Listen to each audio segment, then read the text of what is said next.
Hey guys, so today I'm back in my Maverick and I did some modifications to the dials, and you could see I have these orange dials, and what I did was I 3D printed them. So let's take a closer look. So first off, with the shifter dial, I have this one with the ridges, and it goes all the way around and it fits real nice and secure. I had a coworker help me create this file for this dial knob, and I think it turned out really well. I like the way it looks. So I have that same basic dial knob design, and I just scaled it down for my other dials. And here on this side, I have a different style, and this is just a ring style, and it's basically a ST file for a ring, and like for your finger. And I just increased the size, and it actually turned out really well too. So I have these two style dials. I haven't decided which one I like the most yet.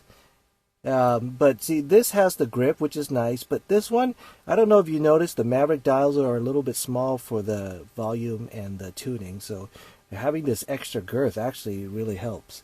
So, here's the way it looks in these two, and the way it looks down there, but let's take a look at it when it's all one thing. Okay, so this is my first option where I have these dials. I don't have the ring option for this. This is just this big. I don't want the ring because I think it might be too big at that point. So this is going to stay just like that.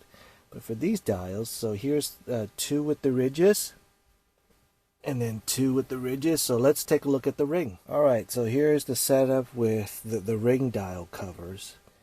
And I think I'm leaning towards this. And, here's the way it looks with the rest of the colors in the card. I think it looks pretty good.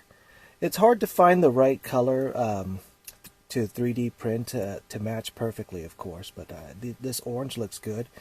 But because it's 3D printed, I could experiment a lot, and let me show you what else I have. So because I'm able to just 3D print it, I printed out this color. This is called red brick. So it's a little bit darker than a normal red, and I think it actually looks really nice. And I'm leaning towards, this ring cover for these guys. I think that, making that big dial actually is pretty cool. And here for the dial shifter, again, I'm not going to make it any bigger. This is a good size. So anyways, I think I'm going to go with the red for now. And if I change my mind, I always got the oranges to switch back to. So if you're interested in these files, let me know. Email me, and then I'll tell you what I did to make these things work. And also leave a comment as to which one you might like better, the red, orange, or the rough dials or the smooth dials. And if you're in Orange County, let me know. I'll give you a set. I have a couple orange sets and a set of red. If you're in Orange County and you're interested in these dials or this knob, let me know.